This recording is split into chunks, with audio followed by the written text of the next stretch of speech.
For those who don't know anything whatsoever about this topic, I'm going to take a brief overview to explain how rendering frames for a video game like Rivals works, so that way as we get into this you can kind of understand what I mean when I say that half of the people who complain about their FPS in Rivals, it's your own fault that your FPS sucks, not NetEase. And I'm not saying NetEase doesn't have problems. They can optimize this game to double the FPS that you get, I promise you that. But half your FPS problems are still your fault. If you complain about them, you're half the problem. So the way it works is whenever something needs to be rendered, the CPU gathers the necessary data, forms what is basically a template, and tells the GPU, fill this template in and put it on the user's face. Again, that is super basic, but when it comes right down to it, the CPU is the number one thing that governs your frame rate in just about any video game, really. That explanation that I gave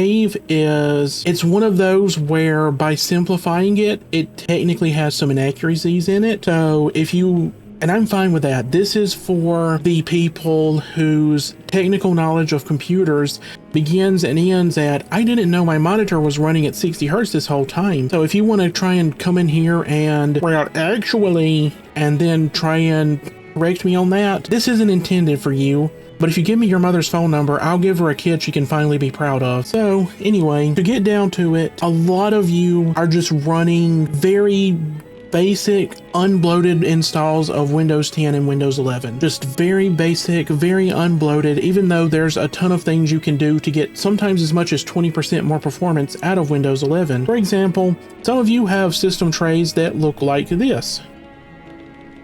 Just for reference, here's what my system tray looks like the vast majority of the time that I am on my computer. The only thing that is different is when I'm playing a game like Rivals, I also have Steam open, because you have to have Steam open in order to play Rivals. The whole problem behind that is all of these background services eat your CPU. Again, some installs of Windows, you could get 20% more performance purely by debloating your system a little bit. I don't want to say the name of the utility that I'm about to recommend you, because this is just a personal opinion, but I really hate it when people make apps and then name those apps after their genitalia. But there's a guy named Chris Titus who has a program called Chris Titus's Tool. Yes, I'm serious. And it will massively debloat Windows. Again, some installs, plus 20% performance just by using this tool. It really is that easy. I use it. I hate to use it because I don't like the name, but I do use it. And by using it, I'm able to get results like this.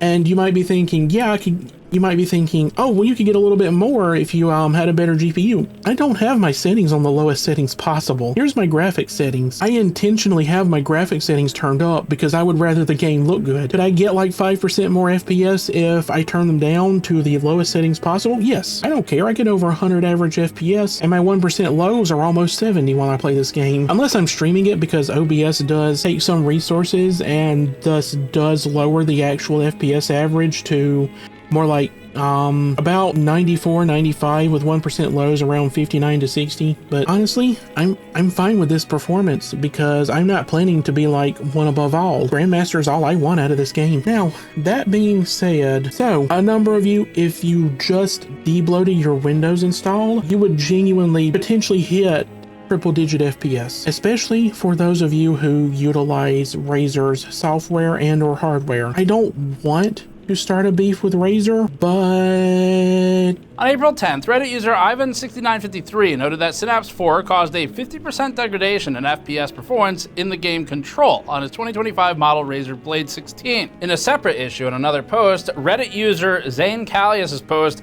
corroborated some of the previous user Ivan's feedback. Quote, when Synapse 4 is running, it causes a lot of games to stutter, most notably League of Legends, Cyberpunk 2077, and Marvel Rivals. When I exit all Synapse apps, that fixes it, end quote. Some of Razer's software has been known to cut the performance in games like Marvel Rivals as much as 50%. This isn't an isolated incident. It's been going on for 10 years now. Now, up next is Razer's software, which has been problematic for at least 10 years now, We last talked about Razer Synapse back when we tested some of their peripherals. I think we were still operating out of the house at that point. If you utilize these Razer products, there's a solid chance that just by swapping out, just by turning off their software and swapping to a different company's hardware, you could potentially double your frame rate. Again, I don't want to start a beef with Razer. I really don't want to start a beef with any company, but it has to be said that these are still problems more than a decade later. This is still happening with their software and with their hardware, even though there have been complaints going as far back as 2015. So if you utilize Razer products,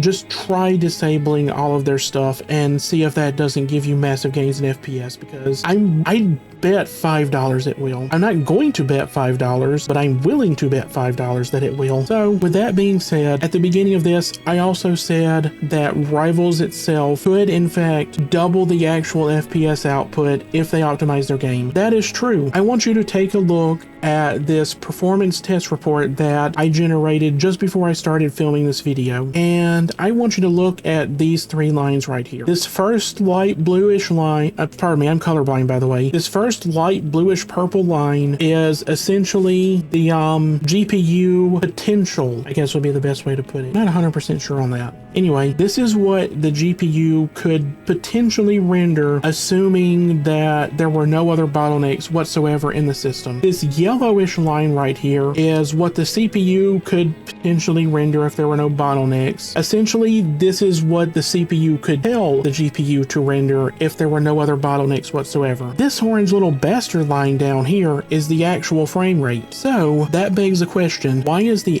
actual genuine frame rate so much lower than my hardware can support by a factor of almost 2, even though I have done everything I possibly can to optimize my system purely for FPS in Rivals? Well, unfortunately, the problem is with what's known as the render hardware interface, or RHI, which if you look at this screenshot, this top line is my actual FPS, this bottom line is the render hardware interface, which in Unreal Engine, the render hardware interface is basically an interface that allows the developers of any Unreal Engine game to make calls to any GPU architecture that Unreal itself supports.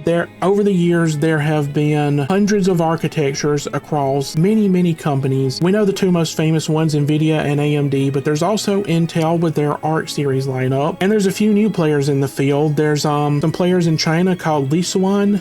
I'm terribly sorry to the Chinese audience. I don't actually know how to pronounce that word. They've started making GPUs, which are by all accounts okay. And then there's also another company whose name I can't remember that is making GPUs that are based on the ARM architecture, which ARM is an architecture intended for CPUs, but it can be used in APUs, and some company over there has tried making GPUs out of them, and those GPUs are by all accounts okay GPUs with so many different architectures. And then on top of that, there have been multiple generations, and over the years the firmware and the drivers have changed, and calls have changed, how things are named have changed. Because of that, there's potentially thousands of iterations of ways in which a game engine can call a GPU. Without the render hardware interface, Marvel Rivals would have to be programmed to call each and every one that the developers decided were worth supporting, which again, that could be potentially thousands of calls, potentially tens of thousands to hundreds of thousands of extra lines of code, depending on how much they wanted to support and what driver versions they wanted to support. The people over at Epic realized that this is a problem and created the render hardware interface, which is what is known as an abstraction layer. The devs only have to make a single call for what they want to do, and then the render hardware interface looks at what you have available and makes a decision on what it needs to do in order for that call to function correctly, depending on your hardware. Now, this is a good thing because it means there's a lot less development time on the actual game engine side of things in order for things to work, in order for Rivals to generate actual frames. But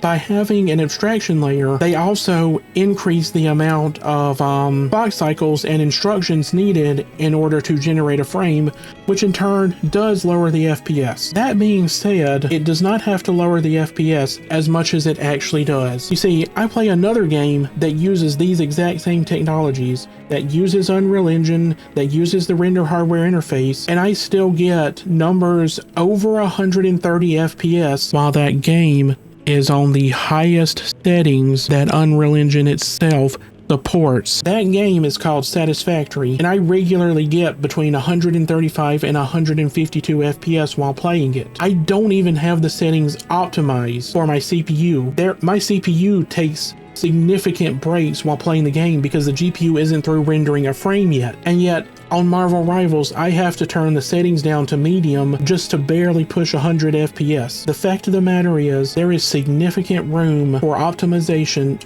of the game engine as it stands now with Unreal and with the render hardware interface. Rivals could, and I'm not kidding about this, NetEase could double the average FPS that everyone gets simply by optimizing their game. That's not a joke. So, Rivals absolutely has room to optimize, but the player base also has a significant amount of room to optimize. If you're complaining because you're getting very low FPS, first see what is running on your computer that is not necessary, especially if you are running products from Razer. But there are others that also have problems as well. Just cut as much of the bloat out of your system as you possibly can, and then see what happens, because I guarantee you will see an improvement, potentially 20 to 30% improvement. And beyond that, don't stop calling for NetEase to optimize, because again, there's proof that this game could run so much better than it actually does. Rivals could absolutely be further optimized